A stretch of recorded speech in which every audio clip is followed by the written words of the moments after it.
Okay, hello. Welcome to the podcast. My name is Bryan Kim. I'm here with Gurrola, with Mr. German Gurrula. He is a teacher in the LAUSD, and I've known him throughout the years as someone that would come into these big events, music, and I think one of our first interactions was that was to basically sing a song together. I think at one point I barely even knew your name. I was just all like, you just came up on stage, just like, hey, you want to sing the song together? And I'm just like, I don't know, I don't know your name. I was a high school student back in the day, and so that was a great way. It was a very memorable first moment. But Yeah, so but before I let Herman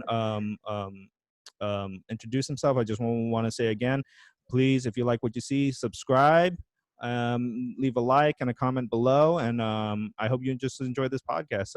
Herman, did I miss anything?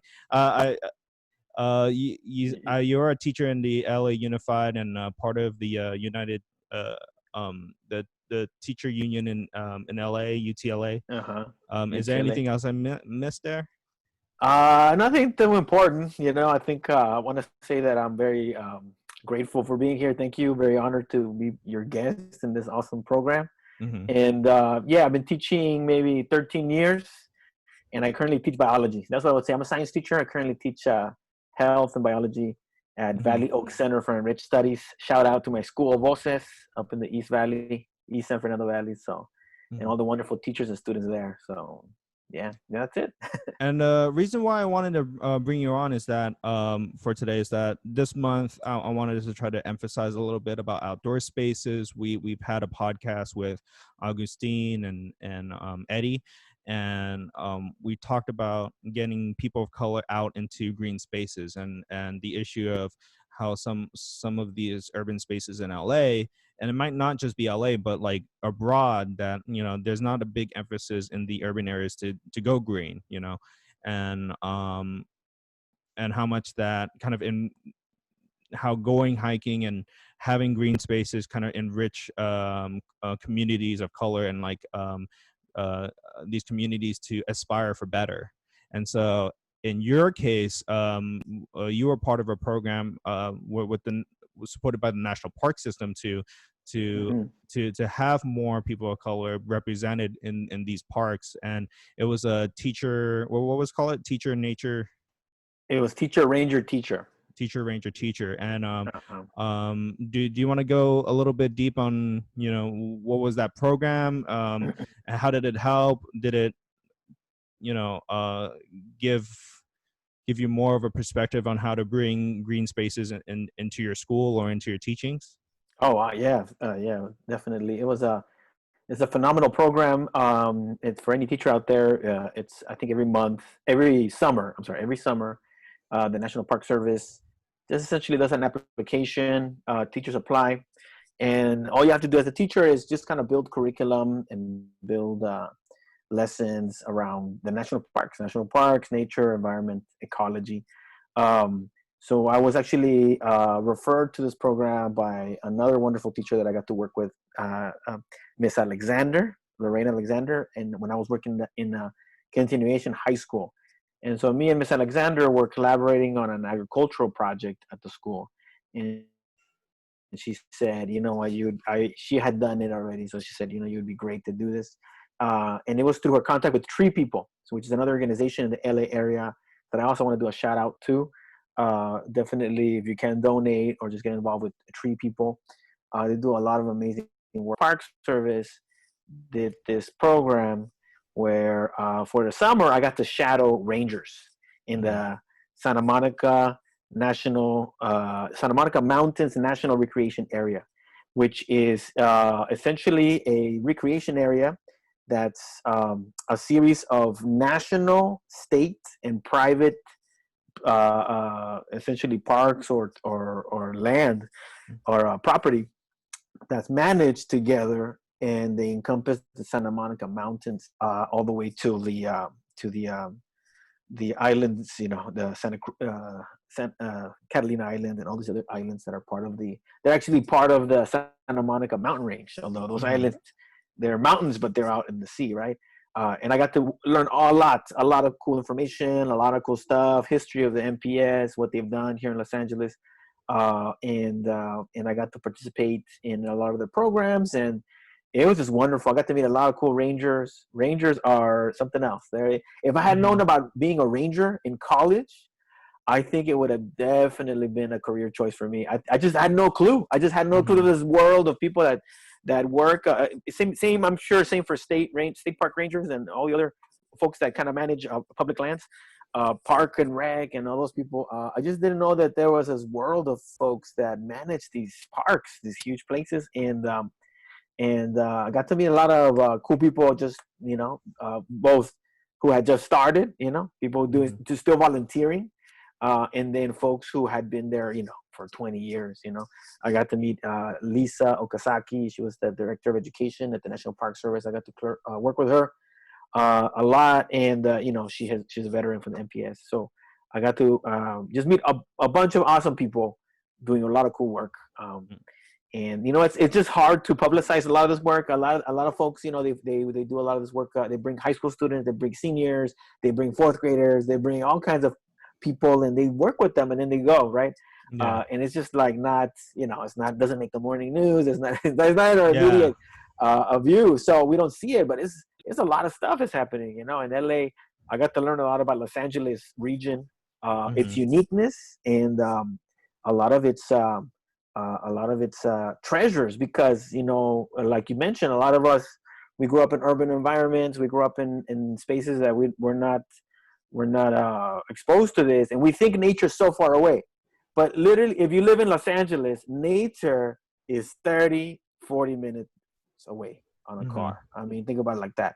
It's about an hour a bus ride away from where you're at. No matter where you're at in Los Angeles, nature is literally just a quick bus route away, and you'll find yourself in this amazing wild space. I'm talking about hawks and coyotes and cougars and wild rabbits and deer and all kinds of crazy animals that you think they live amongst us. They come into our neighborhoods when we sleep, right? But and then when we wake up, they're gone. So we think they're not there, but they're there. Yeah, like to think at one point during the beginning of the pandemic that like everybody were freaking out. It's like the wildlife is taking over LA. Nobody's on the streets anymore. And they come and they scope it out. They were scoping it out. They're like, what happened to all these people? Yeah, where is everybody? We're here to party.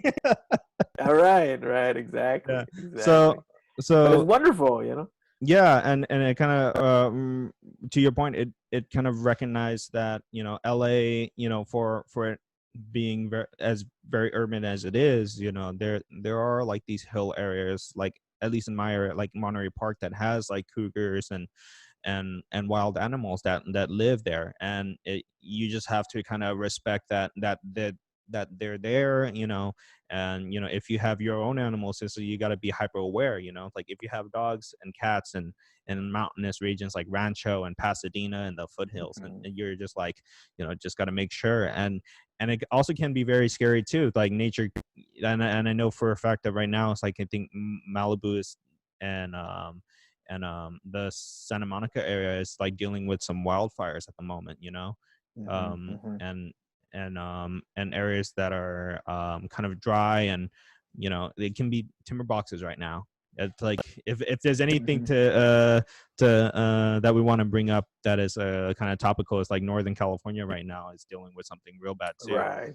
And so just kind of and it's a good way to recognize. And I don't know if there's anything within school curriculums that that kind of like recognize that. We've been so hyper aware with STEM, and during the 08-07 times when we were going through an economic crisis, a lot of programs that didn't focus on STEM got put onto the wayside.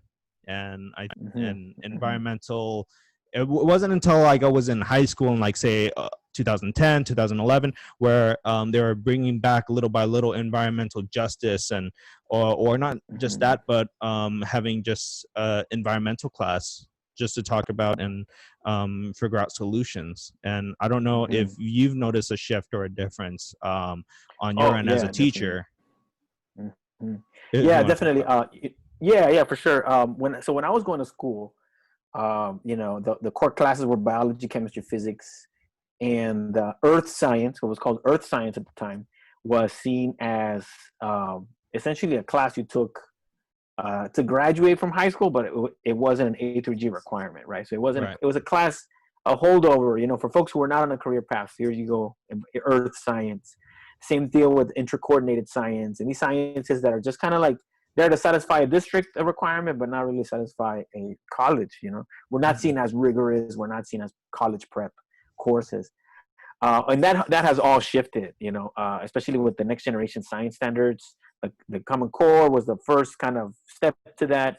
The next generation, for those of you, for those of you who don't know all this educational talk, but it's essentially a reorientation of education around away from just multiple choice testing to really like comprehensive skills and kind of like big ideas and analytical and critical thinking. And that's the Common Core. So Common Core is for all the subjects, right? And then there was the next generation science standards that were created with the Common Core idea that were specifically for science. And then the way California took them, right? Because California, the NGSS were national. The way that California took them, it placed the environment and ecology back at the center of that curriculum, right? So now I don't teach biology. I teach a living earth. I don't teach chemistry. I teach earth systems and chemistry, right? And then it's the physics of the universe, right? So the idea is that we're going, part of that shift in the education, which is great, by the way, which is awesome. And all the people who worked on that, should deserve credit because it's a big shift. We're not just merely punching holes in boxes and multiple choice. I mean, these things were not education. When I started teaching, I resented that. I resented the fact that we had to teach to these standardized testing, that they were culturally, racist, essentially, right? I mean, they were like they were foreign to our kids. They were not. And there's a shift now to more comprehensive, critical thinking, and they're larger issues, which I think our kids do better at. Our kids are very critical. When I say our kids, I'm talking about inner city youth, working class youth. We're good at analyzing larger picture. We're good at making connections. We have to make connections to survive in our world. So if you abstracting knowledge, taking knowledge away from its context and kind of think that's we're not good at, because that's not a skill that we use on a day-to-day basis. So there's problems with everything. Implementing it is all kinds of issues, and everyone does it different ways, and it depends. Really comes down to the teacher, the principal, and the school, right, and the kid.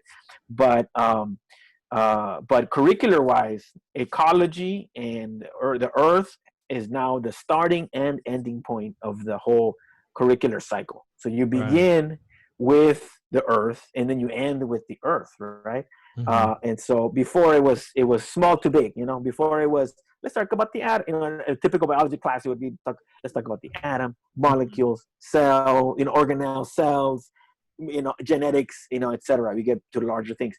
Now we start with the ecology, and then go into the organism, the cell, back to larger issues, back out, and then we end with the ecology again. So, which is great because it's a reality now. It's a reality. We need to know our ecology to survive. Right now, for example, we're gonna move our apartment, and we're moving. We're processing the moving right now. Right. And so there's places where we want to live, but I'm like, wait a minute, this area is fire prone. You know what I mean? Like, it's a consideration we have to make now. It looks nice, it's beautiful, and it's like low rent, whatever. But you're right next to that brush, and if this thing burns, your stuff burns inside of it, right? Yeah, I remember that. Yeah. Yeah, right. So it's really something to consider and to know and to just be aware of. Are you going to live in a place that's toxic to you? Are we going to live in places that are toxic? And if we have no choice, what do we do about that, right? So it ties into environmentalism. Is, I think, the issue of our generation that is really kind of brings everything together. You know what I mean? And there's histories to environmentalism. There's definitely problems with it, and in the ways you mentioned, we were talking earlier about John Muir and all these folks, and there's problematic aspects to all those histories. But Mm-hmm. I think we're experiencing right now a confluence of issues. You know, the virus, for example. You know, the COVID. You know how it affects people of certain race disproportionately than others, and it's all to do with systemic racism, and that ties to police brutality, Mm-hmm. which is the way with the way we implement security on certain neighborhoods, and then those neighborhoods are there in that situation because of these environmental factors. You know what I mean? There's a reason why South Central is South. It's Mm-hmm. not North Central. You know what I mean? You know, Yeah. there's a reason. You know, when we think about it, you know, why is the poor side in some areas of our city on the east versus the west? You know, Mm-hmm. and then if you go to the East Coast, it's backwards, right? And so there's definitely a lot of geographic and environmental aspect to those situations. And the more modern kind of like curriculum and like kind of like the changing and being more focused on like earth centric issues has like the history and the social sciences kind of caught up to where that schools can talk about environmental racism like in the LA County area. Like say for example Burbank used to be like this big chrome producer for like Mm. cars and Hmm. parts for planes and things like that. And now it's becoming more gentrified, but at the same time, it's kind of the U.S. government calls it as like a Superfund site, where basically they're trying to pour funds so they can make sure to clean up like these areas. But at the same time, it's like, is it equitable? Like it doesn't mean like does this funding mean that it's going to help as many people as possible, or is it only going to be distributed to like say the contractors that can basically profit and just kind of make this project last as long as possible because they're getting money anyways. So has that social aspect kind of caught up to it, or do you feel like it's up to the teacher to make that distinction? Yeah, I think I have to kind of preface what I say. You know, I'm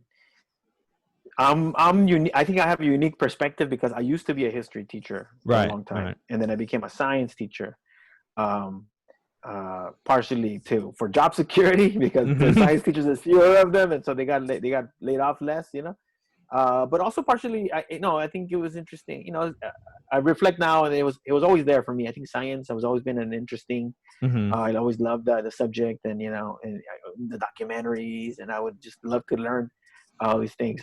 So I can't avoid mixing the two. You get me? So I'm a history nerd, and then I'm a science nerd, and so then those two things always combine in my curriculum. What I do with the kids, to the point where some of the kids are like, "This is not science," and I'm Mm-hmm. like, "It is science. It's just the history of science. You need to know what came before that, right?" But I can't speak for the whole department, and I can't speak for other teachers. But what I can say though is that the NGSS and the way the curriculum is laid out by LAUSD, with the Mm-hmm. help of a lot of professors from the Cal State system, right, and the way that so it's a lot of influence from faculty, from college faculty, it's pushing us towards a comprehensive and an integrated model. So it's that Right. if teachers are not there, they will be there. They have to be there. You know what I mean? They're pushed towards a comprehensive model of understanding things as systems, and this is a big shift in science. What's called systems thinking, right? Systems thinking was a shift in the '60s, right, Mm-hmm. from a completely reductionist view, right? So up to there, Western science had been dominated by what's called a reductionist approach, right? Let's break it down to the smallest element, right? So let's take a hammer and let's break it. Let's take that rock, let's break it, boom, and let's take a smaller piece chunk and break it again, to the point where we have colliders. We have those Mm-hmm. crazy ass colliders in CERN and in Europe, and here we have some in the United States, and there's super mega projects whose only purpose, by the way, is to smash two little tiny particles. And we're still smashing, but in the end, it's the same thing. We're still smashing things to break it apart to see what it's made of. Um, the other approach, right, is what this guy called systems thinking. I forgot his name, but and it's actually more in tune with indigenous views and kind of like and I'm indigenous. I'm talking about like around the world, of looking at things as as components, and these components make up a system, and Mm-hmm. these components are interrelated to each other, and one component affects all the different other components of that system, even if they're not directly related, right? Right. And then that component is made up of smaller components, right? That are, so it's not looking at things. Let's not take the system and break it down to find out its parts. Let's understand how these parts work together in real time, in what we call in science, we call in situ, right? In its environment. And then let's check that out. Let's analyze that. And then, so this idea of systems thinking, kind of is reaching into the curriculum finally. So it's taking from the 60s, it's taken 40 years for it to trickle down to the way we teach our youth, which is to think about things in a broader sense, right? We're not interested in, we know atoms and we know how they work, and that's wonderful. We should definitely investigate that, but it doesn't serve us any purpose if we don't know how things are related on larger levels, holistically. I think that would be the Yeah, and you kind of hit it on the nail. It's like it's trying to relate these kind of curriculums into like the community, or like how students can take that information and apply it to where they feel like it makes sense, and it's not just, it's like this tone deaf curriculum where it's like it just feels like it's a chore for a student, and it's the net effect that I would hope, and in the times when I try to do some of my programs with my students, is that I want them to be engaged and be critical thinkers, and not just think that this is a chore, and to have creative solutions to some degree. Sometimes students feel like they're unsurmountable problems, right. and that might be a distinction of the work I do, basically on a project level. But and I feel like you're on a day-to-day basis, so you probably see students like working on projects, writing, and like doing things every single day, versus what I do, like almost like meet up every other time, but the rest of the time it's like I'm just kind of here in the dream center, just holding it down, making sure people are good, bringing in the culture. But yeah, going back Yeah. to the environmental question, is like you talked about geography and kind of like the history of like LA and the LA area. I don't know if when you did the teacher ranger teacher thing, where and you talked about South Central and like how these areas are kind of like historically are there because of certain aspects. And I had this thought that I lived in San Gabriel Valley for a long time, and we're closer to the mountains, we're closer to our water source, and then there's areas downstream like South Central, Long Beach, and these very recognized urban areas that they're not close to a water source, and you have Beverly Hills and Hollywood where they're closer. So I was wondering if you ever noticed that in your way, and like this is just me talking. It's like I don't know if this is 100% a thing, but thinking in terms of natural and like hierarchies of society, it's like I thought, weird how a lot of rich people want to be closer to the water than in South Central and Long Beach, where they have to stay downstream and take the leftovers. Right. No, for sure. Yeah. And that's definitely something that I think the program with the National Park Service really hit home, and so I think what was impressive for me shadowing the Rangers was that when they would take me around the hiking, so we went all the national park, the Rancho Sierra Vista, Satwiwa National Park, some of the other what are the other national parks that the King Gillette Ranch, which is actually a combo of national parks and state parks. Mm-hmm.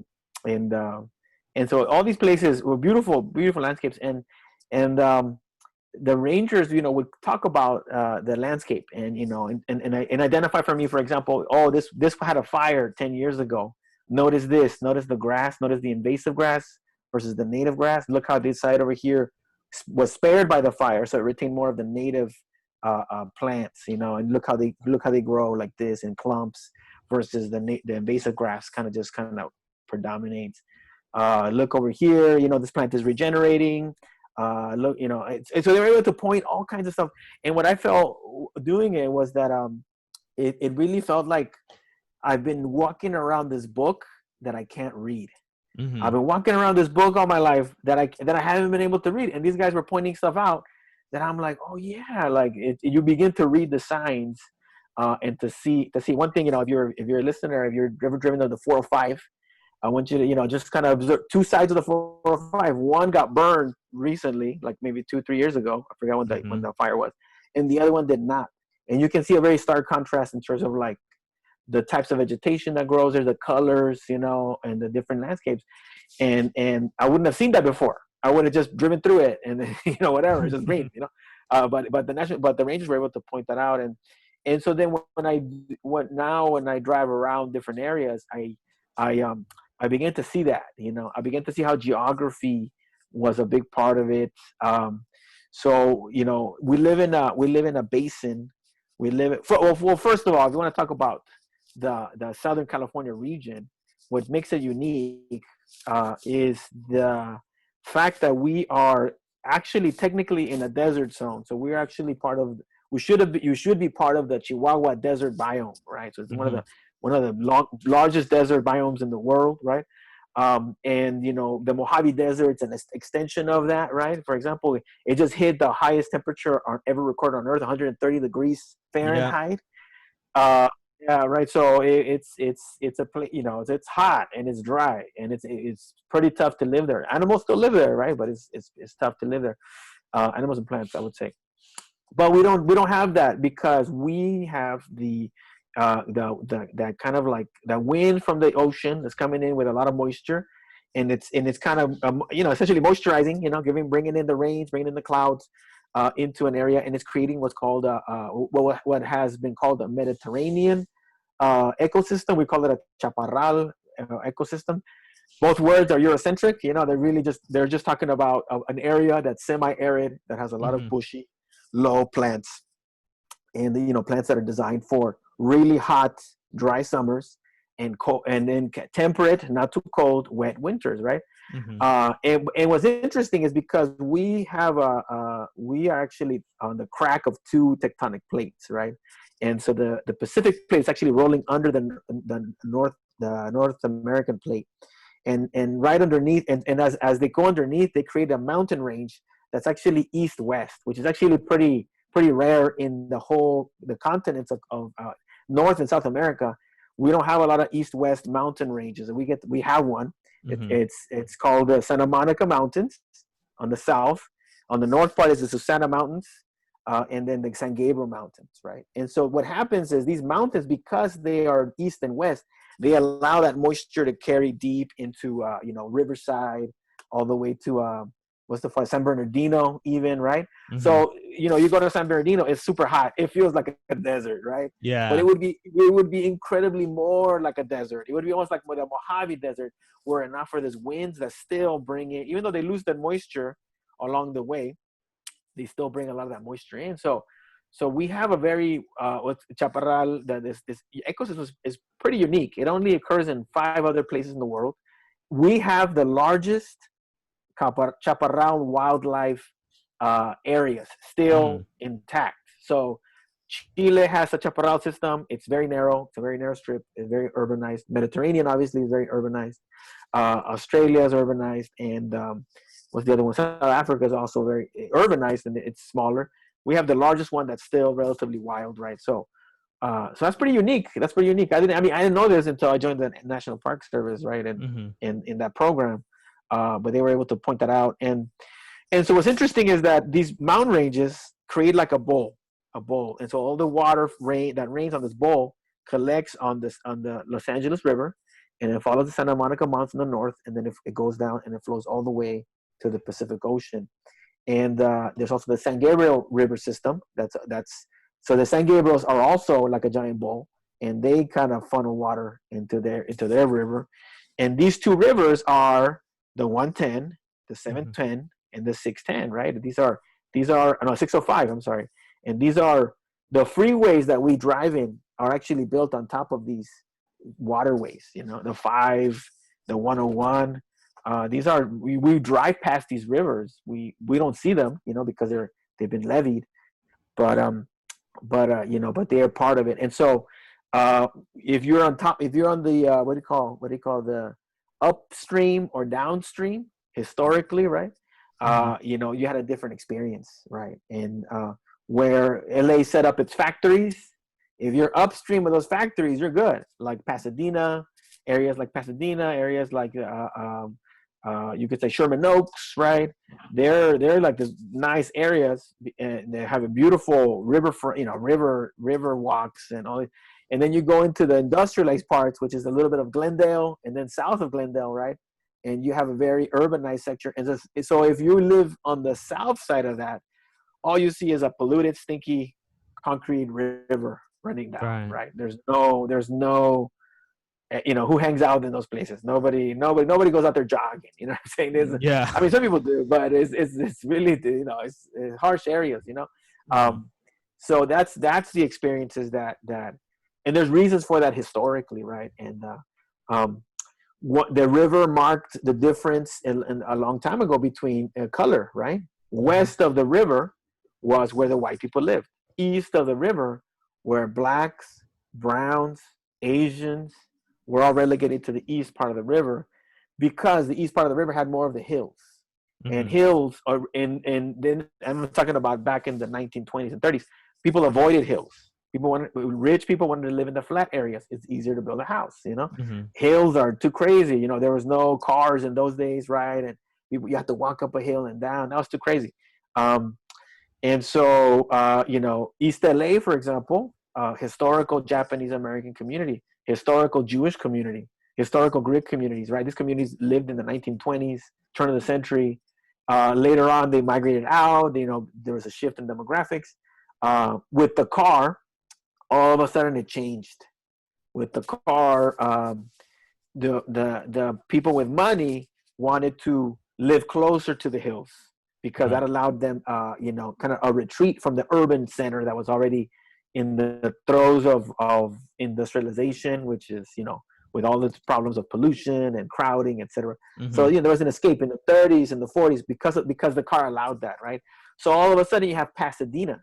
Pasadena is really close to East LA, but they have totally different vibes, because Pasadena was created by elites with cars trying to leave the city, right? Versus East LA was created before cars, and folks that wanted to exclude other folks, and they used the river as the barrier, right? So so it's really interesting. I mean, it's really amazing when you read it like that, because you're driving the 110. If you've ever driven the 110 going up, and I'm using a freeway metaphors because I'm sure if you're in LA, you've probably driven around there. Right. But the 110 is a really hard freeway to drive. I don't know if you noticed that. The entrances are really weird. There's literally a stop sign. Then you got to go from 0 to 60 to avoid getting hit by another car. And that's because it was built when people had Fords, and the highest, the fastest you could go was 40 miles an hour. Right. So there was no, the idea that anyone was going at 60 miles an hour never occurred to anybody. It's an old highway, it's an old highway, and it was to link downtown to Pasadena. So it was it was again the elite retreating and building that thoroughway so they could go, and it's along the river because it's the flattest area you can find, right? So. So that's a lot of that. It's a lot of that history. I'm just rambling at this point. So I know. It's okay. Yeah, it's fine. I'm always open to that. And you were saying it's like, communities that had power at the time, like saying that, the mountains are not valued until they decide they want a Dodger Stadium, and then they totally, force people out of their homes. And I think it was Chavez Ravine, and then totally. Didn't just bulldoze everything, but just totally buried everything, laid it all out flat, and then build a stadium out there. And for a lot of Angelinos, it's like that's kind of like a history that we have to gather. If you're a third, fourth, fifth, sixth generation Angelino, you probably might have family that remembered that time. When people were forced out of their homes, out of these hills, because now the people at power at the time, which also happened to be white people, dictating, saying that this area is now being used as something else, and therefore your home or your area is going to be taken to become a stadium. And I think now, I think a modern example is the new NFL stadium in Inglewood. I, and what's going to happen in that area? There's Right. been a big plot of land that's already been sold and being turned into that stadium area, and how much environmental racism kind of pulls into that conversation. And I did talk about it a, Right. a Right. little bit with Johnny in terms of gentrification, is that it has to take community leaders, and in some cases like folks like Nipsey Hussle to try to advocate and say, like, you're not gonna rename this park just because you came here and tried to develop a stadium. Right. If Right. you're trying to make a train go through here, you got to respect these areas that are historically been black areas. And so, yeah, Right. now I'm Right. rambling. Right. Oh, yeah. No. No. For sure. Because no, it's definitely it's definitely a cause to support. In Los Angeles. I'm not a native Angelino. I grew up in Tijuana and San Diego and San Isidro, the border region. So it's always important for us to, as folks who live here, to Hmm. honor those who were here before us. And I think that's the problem with a lot of what we, going back to, the environment. It's a very colonial attitude to just assume there was nothing there, Hmm. and that we come and we just kind of are creating this out of nothing, because you know because the past is what is it inconvenient. The past Yeah. is inconvenient. It's always getting in the way of what we're trying to do, right? And at the end, that's a very Western and colonizing approach, and unfortunately, that's the predominant ideology of this system, right? Whether you're talking about a educational or political or development or housing development, community development, is still a system that is based on a colonial attitude, right? Where Hmm. we're gonna take this virgin land and we're gonna establish this wonderful thing, this utopic vision, right? Hmm. The vision's great. I mean, I'm all for jobs and I'm all for uh, public venues, right? I don't think anybody's against that, right? But why do we have, excuse me, why do we have to do it in such a way that it erases people? That Hmm. it erases cultures, that it erases communities. It's really unnecessary. I just find it so unnecessary. You would have so much buy-in from the community if you included them in the process, right? Hmm. But from the standpoint of money, from the standpoint of capitalism, right? You want to centralize the decision making in the few to expedite the process, right? Because capitalism is all about speed. They don't care. I'm all for a stadium. Let's do a stadium. That's great, but Hmm. let's do it well, and but that takes time and that takes effort, and time is money, right? And the more time you Hmm. do it, the less money you're making. The more time you're taking doing it, the less money you're making. And I think that's the root of the problem right there. Um, so when you have these developments, I mean, it's kind of crazy because how do you stemmy that? How do you deal with that? Communities want change. Communities want cleanup. I've taught and worked in a lot of working class neighborhoods. I haven't met a single person that says we love the graffiti. We love Hmm. the liquor stores. You know what I mean? No one has ever said that. I mean, oh, we love the homeless population here. I mean, that we communities want change. People want change. People want to be safe. People want to walk around in the neighborhoods and feel like they live there and that it's a good, safe place to live. And what's unfortunate about it is once a community gets to that point where they begin to enact those changes, guess Hmm. what? Property value goes up, rent goes up, and the same folks that fought for these changes are then kicked out. East LA, perfect example, right? East LA, mothers of East LA constantly for decades talking about environmental issues, right? Kicking out junkyards, kicking out industrial waste, creating this community, to create a sense of community, of vibrancy in East Los Angeles. And once the community is able to kind of produce that and be recognized as a cultural and political center of Los Angeles, what happens? The coffee shops roll in, the art district rolls in, Hmm. and we're all playing a role in it too. it's unfortunate, because we all, um, I'm more introspective. I know some people like to go out there and fight people, and that, I'm all for that. But Hmm. I'm more of an introspective person, and it's hard not to participate in gentrification. Yeah. I drink a Starbucks. I Hmm. go and I buy stuff with my money, in a neighborhood, and when I do that, I'm creating I'm investing in a type of lifestyle that maybe is not accessible to people in that neighborhood. You get me? Right. If I want to live in a place, I pay the rent to live in a nice place. I participate in the rent market. You know what I mean? I Hmm. participate in the housing market. I participate in all these different markets that are essentially destroying our communities, right? So Hmm. it's a very complex issue. It's not just like, let's kick out the gentrifiers. Who are the gentrifiers? The gentrifiers are us, honestly, right? Hmm. What happens to us when we get middle class, when we get jobs, and we want to live in the neighborhood? Are we going to live in the slums that we grew up in? Or are we going to live in that renovated house? But when we live in that renovated house, again, we're messing with the property value of the neighborhood, right? Hmm. So how do we escape that cycle? How do we do that? I don't know. It's one of those open questions. Yeah, and I mentioned this before at the very beginning, but our previous podcast, I've talked to Johnny, and I brought up the idea of regentrification.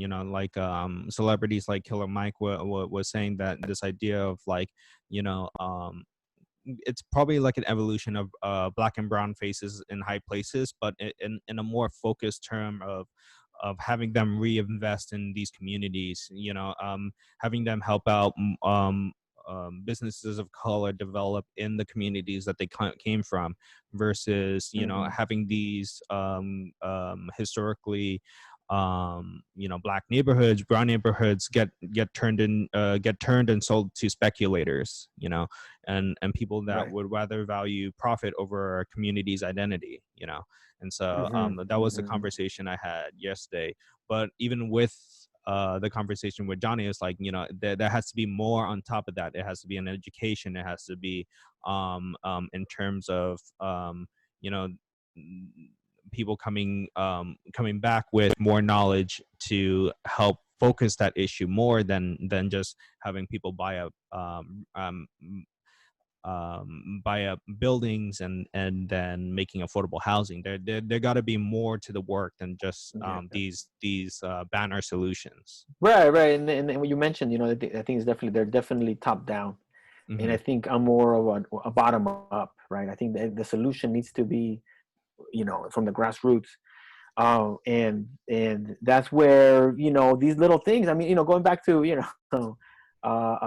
talking about, these little podcasts, these little projects. You think they're insignificant, or you might be small, whoever who listens to us or whatever. Hmm. But it's the practice of these projects, and it's putting ourselves out there in our communities, right? And to the folks that we know, and it's these little self-generating projects that are the key, I think, and I think Hmm. are the seeds of the future. In the same way that, if you think about history and capitalism, right? Capitalism emerged in the back of taverns, in the back of beer halls, by crazy people. It was like they read too many books there, and they had too many beers, and they were talking about a system where if they pulled they pulled their money together, they can finance a ship. So their private ship, it didn't belong to the king, it didn't belong to the prince or the lord. And if they pulled their money together, and they would own this, but they had to be a corporation, right? So the Hmm. beginning of the corporation began somewhere in Holland, in the back of a bar, by some dudes who had some feria, had some money on the side, and they invested it in their project, in their thing. Hmm. 200 years later, boom, 300 years later, corporations are running the world. They're running the world. I mean, they just run it. Hmm. Nobody questions that. Nobody messes with them. They're just so powerful. And I think this is what. I'm a futurist in that sense. I like to think about things 200 years, 300 years in the future. These little projects that we do, these little things that we do. 200 years from now can be huge. Can be these mega things. And they're gonna have their own problems, but. Um, the premise, though, and I think this is the key, is that the corporations, for example, were created during a period of European expansion and colonialism, right? They wanted to Mm-hmm. get in on the action, they Right. want to get in on the stuff. These little projects that we do need to have a different vision of society, Mm-hmm. and they need to be with a different orientation. So you're absolutely right. It's not just about buying property and turn. If I buy an apartment building, how am I gonna upkeep this place? Am I gonna use the same old, outdated forms of architecture? Am I gonna try new things? How are we gonna arrange it? And then the renters, what are they gonna do? I mean, they're still poor, right? I mean, they're still subject to the local job market, right? Mm-hmm. So the question for me is more like, how do we create an alternative system in reality, right? An economic, social, and political system. And I honestly think it's through urban agriculture. That's what that's what I'm putting my money. That's what I'm putting my money in. But I mean, Uh, but it's really about these projects. Really about these projects with vision, with heart, with big dreams. So yeah, that's where I think. and something that can last kind of beyond us, and I feel like there's an idea within I think the United States, and I feel like we kind of lost that a little bit, that m- imagining a world where something that can surpass and live past us, and Mhm. um I might be going a little bit back into the national park conversation, but it's like John Muir had this idea of that, and you mentioned before, like LA has like the largest kind of environment for its type in the world, and I feel like part of it is that there was this emphasis on environment, and there was this emphasis on the United States to say, like, these large swath of public land must stay within public. It has to be protected. Mhm. Like, there's a reason why there's not a Mhm. bunch of like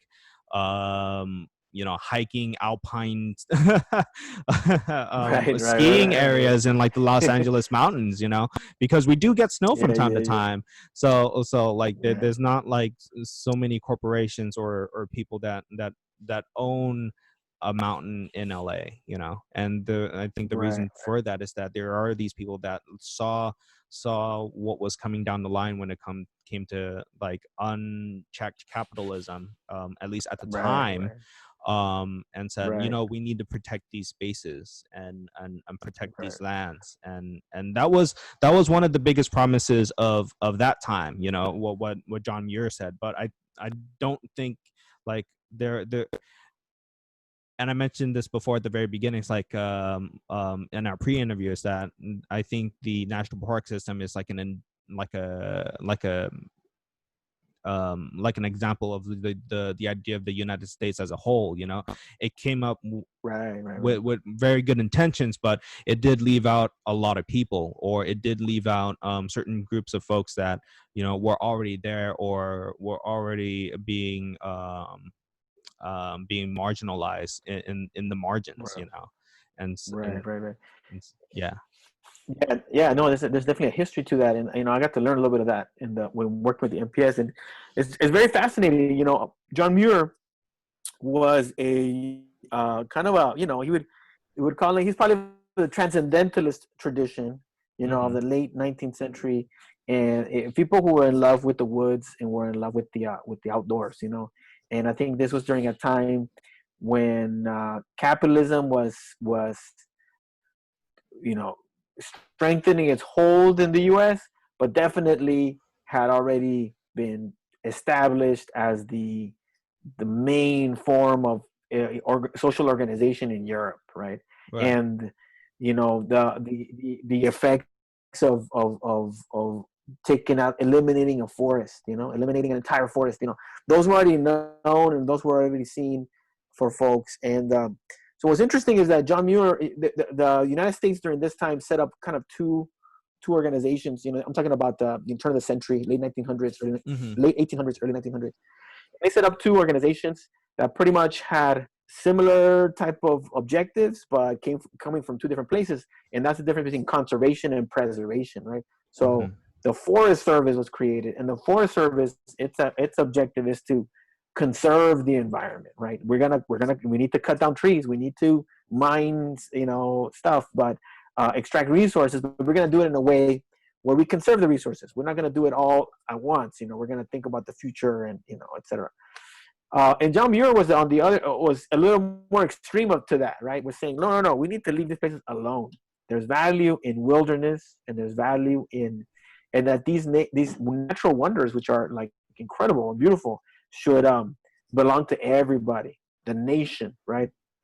The nation. And I think, post Civil War, this idea of the nation had a very political tone. I mean, it still does, but in those days, it was very, fresh off the Civil War, where people would have had either direct experience with the Civil War, or were the children of veterans from the Civil War. Yeah, it's Reconstruction U.S., right? Yeah, right. So there was part of that, the nation, right? The nation, we're a thing now together, and so there's definitely a political tinge to it, but it's also part of it in relation to the experience of Native people.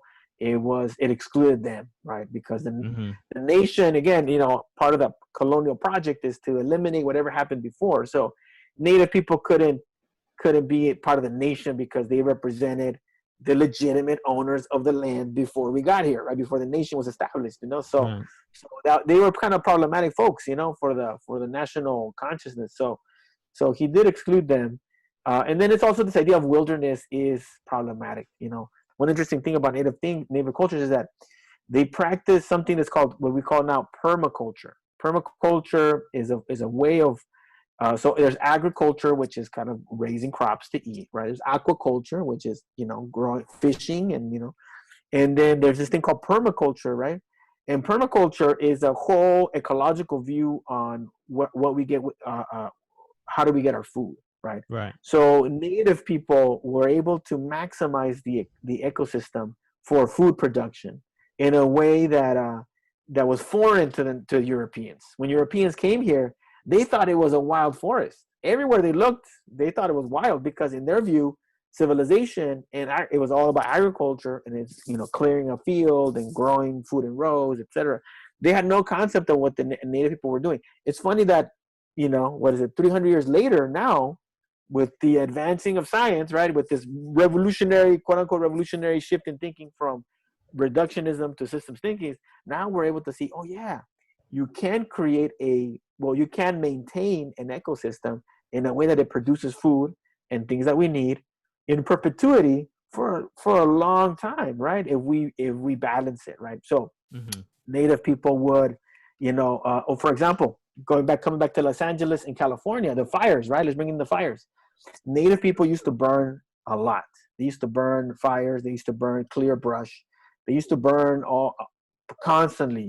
From the Spanish chroniclers, their first impression of the San Fernando Valley was burning. When they first came in here, they saw it burn, because the Native people understood that fire, you needed to burn stuff before it got really bad, right? If you didn't clear certain areas, the brush would accumulate, and it would lead to even bigger fires later on, right? So they were very careful in managing the ecosystem. Any coast live oak, which was the oak trees that they primarily used for the acorns that they used to consume. Pretty much the majority of the coast live oaks that you see were planted on purpose. They're not randomly just seeded. They were planted in particular areas, again, to give them maximum access to the aquifers that are underneath. And Native people did this. They managed it. They managed it really well for thousands of years. When the Europeans came, they just saw wilderness. They didn't see how much. Same. John Muir was walking through these trails again, thinking, "Oh yeah, what a wildlife," And it was wild at the time because no one had taken care of it, because the war that the U.S. has had on Native people. But it wasn't wild when the Europeans got there. It was very managed by human beings. But the orientation of managing it was different. They didn't try to cage in nature. They didn't try to box in nature. They allowed nature to exist, to be, and they just managed the different components of it. So the predators got too much, the Native people would kill off the predators to maintain a balance. The deers got too much, boom, the deers, they would feast on deers for a bit, in the same way that what we would call a keystone species, right? The idea of a keystone species, the species with which if you take it out of an ecosystem, it all collapses, and it's usually a predator of some kind. And this keystone species kind of maintains the balance of populations of different organisms in an ecosystem. And human beings and native people function as kind of like the mega keystone species, right? Mm-hmm. And you know what happened with wolves in Yosemite National Park, right? You know, when they reintroduced wolves, they were able to keep the deer population, you know, regulate the deer population, which led to less incidences of overgrazing by the deer, and it you know, it allowed for the ecosystem to thrive again, you know, because you needed that animal to keep everybody in check, you know. So funny thing, keystone species is an idea again that came out of that change in, that shift in thinking in terms of systems thinking. No one before 1960s had any idea of nobody in the West science, in the science community, Right. had any idea what maintains populations in an ecosystem, right? How why don't the caterpillar just eat all the leaves? Mm-hmm. Why doesn't that happen, right? Um, and there was this guy who actually from California who did experiments who he developed the idea of a keystone species. But what's funny is that if you go back to the writings of native people, when they would write to the U.S. government, you know, and they were talking, you know, they were saying that back in the 1700s, they were like, "Why are you killing all the trees, man? Like, where the animals gonna live? You know, Yeah. why you shooting all the buffalo, man? Like, that's what are you doing these things for? You know, it didn't make sense to native people, and I think because they were scientific in a way that Europeans were not in those days.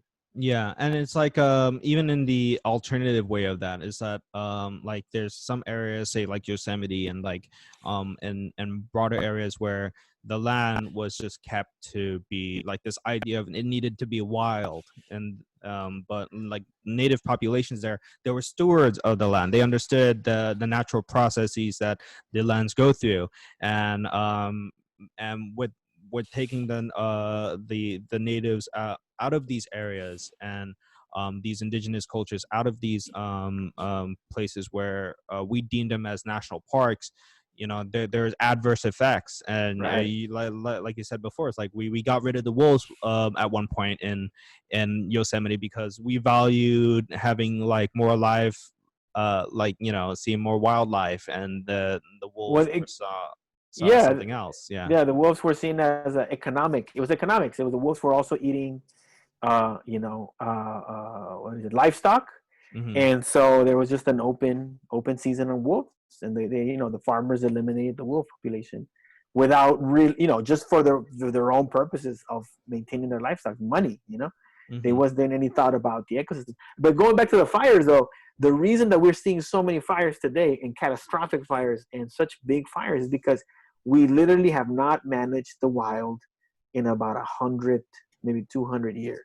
Hmm. So what you're seeing now is the cumulative effect of leaving large areas of brush unchecked, allowing high, fire prone invasive species to proliferate, right? Hmm. And then due to climate change with the beetle population not being killed off in the winter, we have the epidemic of beetles killing pine trees and essentially creating just giant matches, you know. And it's sad because, you know, you go to these neighborhoods, you go to these mountainsides that half the trees are dead. And I mean, when those things are lighting on fire. Before, when the fires came through, they would burn the underbrush, right? Hmm. But the trees survived. But now these trees are dry and dead. And so now, instead of having a wall of fire that's maybe 10, 15 feet high, now you have a wall of fire that's 30, 40 feet high. You know what I mean? It's And like a tornado of yeah, fire yeah, too. Yeah. yeah, right. Like, that's what you see in fire tornadoes, because these walls of fire are so massive because the trees are burning. So you Hmm. no longer have just the underbrush burning; the trees are burning. So it's catastrophic from that point of view. I mean, it's really bad. But but that's more of a reason to reintroduce and revalue and re-see a lot of these native traditions. You know. Hmm. And what I mentioned before is that like these native cultures were like weren't represented in like this conversation of like the national parks. They weren't included. And I think now there's a more broader, greater consciousness of seeing them as, like, these indigenous peoples and indigenous cultures were part of this land way before, colonizers came, Cortez came to the Americas, before all of that happened. um and and and recognizing and in some cases giving back and saying, like, like in the history of 250 years, an indigenous tribe in Big Sur just got a large swath of Big Sur back. And so um it's kind of like a test bed, and that gives me more pause and like hope for the future, in the sense that that this can further the conversation of what the national park system means in the greater US population. Yeah, for sure. And I think I got to see that. I got to see that in the MPS, working with Riza, was a ranger that, her job was to connect with Native folks. I got to meet a bunch of just Native elders and folks that give us talks on Native culture. Cat High, Ted Cruz, and these are folks, are California Indians that are still here. They're still here. They're still alive. They're still passing on their traditions, whatever they can, and we have to honor that. And I think I don't think I'm exaggerating too much when I say that Native cultures are truly our salvation at this point.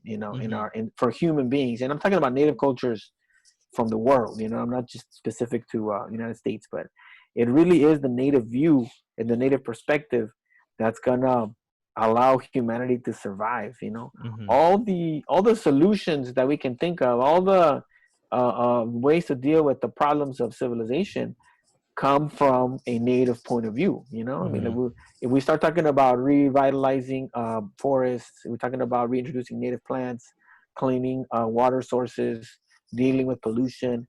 It really comes from a Native point of view. There's no capitalist, there's no Western or colonial incentive to do so. The colonial incentive is really just to consume and consume until it dies out, until there's no more. Mm-hmm.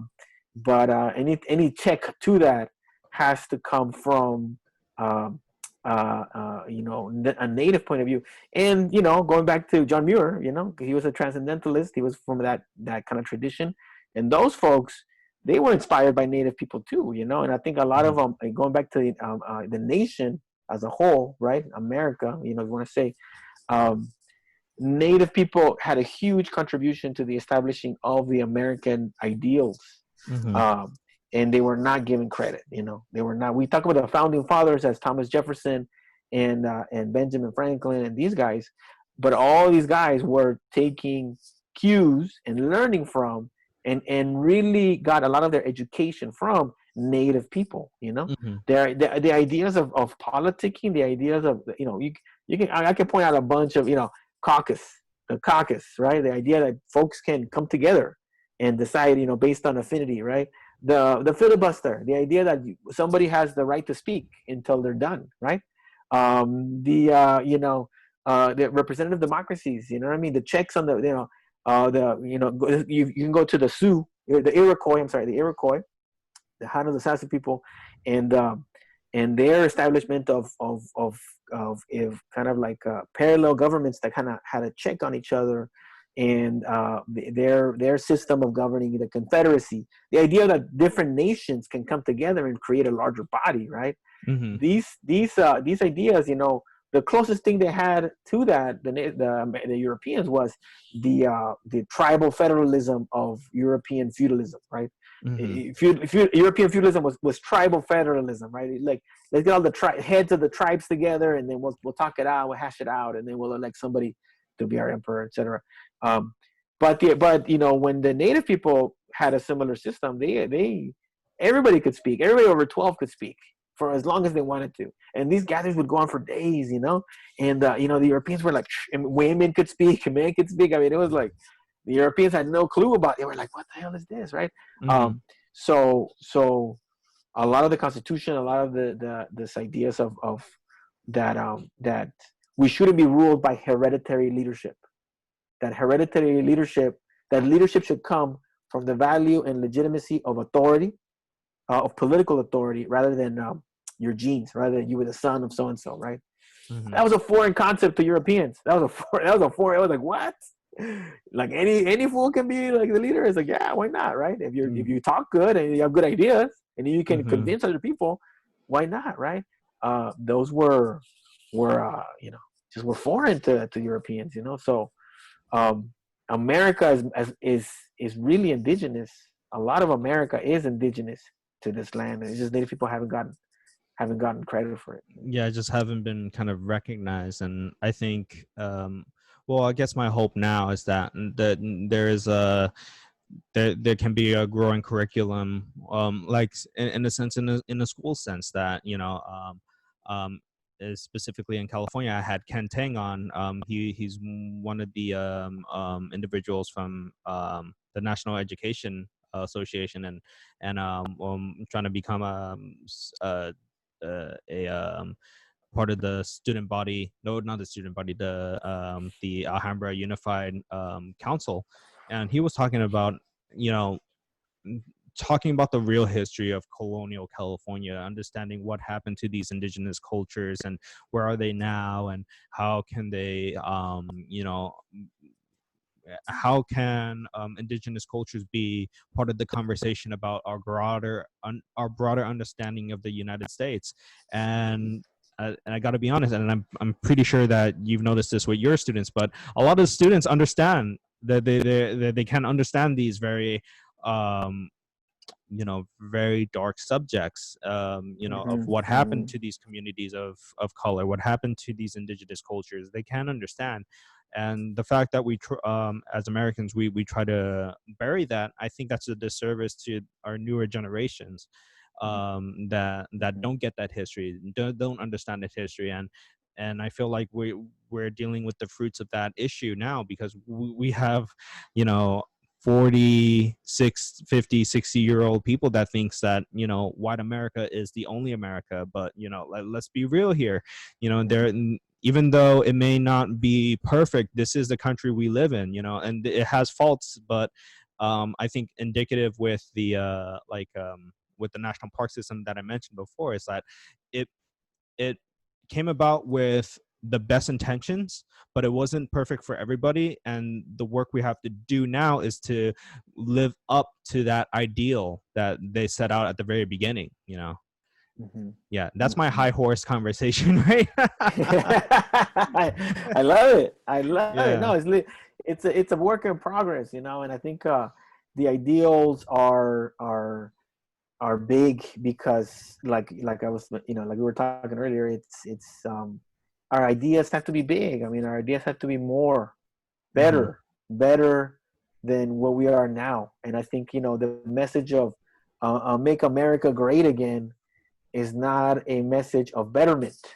Mm-hmm. Is a message of let's go back, make America great again, right? Like Mm-hmm. we're not great now and we're gonna be great again, but we were before and we're not. And like it doesn't make sense to me. I think the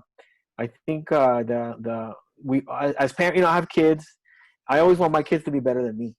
I think in the same Mm-hmm. way that my parents wanted me to be better than them, in the way that their parents wanted them to be better than them. And I think that's where um, owning this land, owning not the land, but owning our experience here means that we want our children to have a better situation, and that they can take it further. Mm-hmm. And I don't think there's anything wrong with that. I think that's a very that's awesome. That's a very like humility. Americans, we're not humble people. Americans are not a humble culture. And it's because it's a culture, again, because of its colonial past, that is divorced from its indigenous heritage. It Yeah. seeks to divorce itself from indigenous heritage. Even white people, the concept of whiteness or blackness or brownness, are really, really ways in which we are trying to divorce ourselves from our indigenous people. We're still Cora, we're still Tarahumara, we're still Mexica, we're still, our native cultures are still here. We're still Irish, we're still Scottish, we're still Anglos, we're still Germans, we're still all these people. We carry these traditions, and I think to ignore that or to cut that off is a disservice. Yeah. When we look into the past as a way to as something we want to get away from, is just indicative of low self-esteem. And how do we Mhm. mask that collective low self-esteem is by going and conquering somebody else, being a Yeah. bully. Yeah. And that's how we get the boost. Oh yeah, we're number one. But that has run its course. That right now has run its course. And I'm excited. I mean, I'm hopeful. I think this is a lot. I think, we're coming up, you have this podcast going, right? You're Yeah. promoting this other views. You know what I'm saying? We're out here, and we are beginning to carve our spaces. And I think Yeah. that's what's really dope about what you're doing, and what, all these people are trying to do is carve our little spaces where we can have an alternative, more human world. You know what I mean? Yeah. And part of it is I just want to talk to cool people doing cool things. It never hurts. It never hurts, right? It never hurts. But in terms, if I were to say, like, I just hope, we come back better, out of Mm-hmm. whatever the situation right now with our current politics, and I Yeah. think with the frustrations that I've mentioned with my interview with my podcast with Johnny, is that I just hope that whoever gets into this seat of power in the United States, that they would govern, with tactful, and see things with with an understanding that it's not just corporate America that needs a help. It's us, people like you and me, that work in communities that understand that it's we need to think about this in the long term. The Declaration Mm-hmm. of Independence, the Constitution, that was long-term things. Yeah. The national park system was born out of thinking long-term, thinking that generations would be benefiting from this. And so, and Right. I think, and I might sound like a hippie, but but the thing is like, I feel like we lost track of that somewhere along the line, and we've only think about things in short-term benefits, and it's, I wouldn't Right. say there's nothing bad or wrong with that, but at the same point, if we were thinking about it on a policy level, where people get affected day to day, if you're a decision maker, I feel worried about that. If you're thinking things in short terms, like, things like people of color get sidelined, not enough affordable housing gets put up in communities that need affordable housing, or jobs that disappear, and then there's no support system after that. People that are in conflict areas, they don't get enough funding. Like, there's no new solutions if we only think in the short term. Right. Right. I mean, nothing that.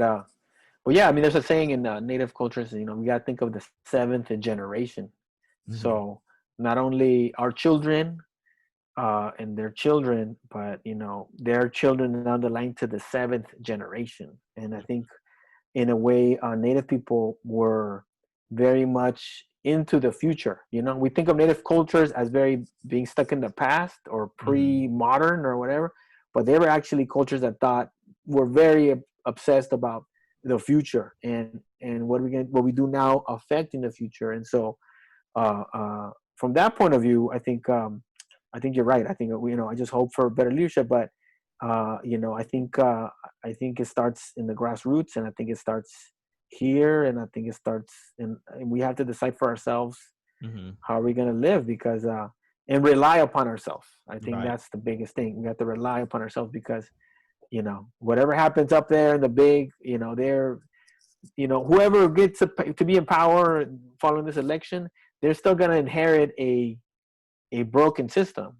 Mm-hmm. you know and the system, it can only be reinvigorated or reformed from the ground up, to make Right. sense, or we can come up with our own system. I think that's what I'm interested in. You know what I mean? Like, Yeah. how are we coming up with our own thing? What does that look like? And I think that's a valuable experiment. I don't really have an answer for it, but I think that's definitely worthwhile to try. To see how that looks. Right.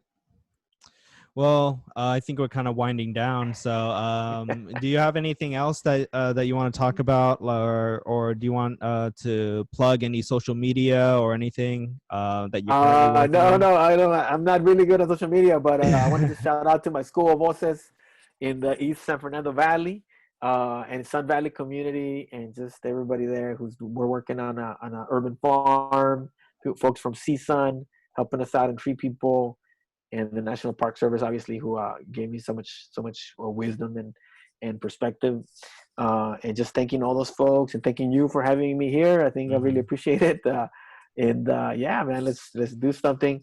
Yeah, let's if you're interested, maybe I can, you can share my email in the space below if you're interested in hitting me up on any of these issues and want to help out. I would be happy to connect with folks. Any Yeah. teacher out there who wants to connect with some resources or has resources they wanna, they wanna help me out with. I would love to just connect. So I would be careful about maybe putting Bryan. public emails out in the world. Oh, really? Okay, so let's well, think of something. Email Yeah. Bryan, and then he can get back to me. Have people work for it. Yeah, exactly. So if I Cool. learned, But thank you, man. yeah, if I learned anything today, I think indigenous cultures were the original scientists of the land. They understood things that Hell yeah. we can't understand.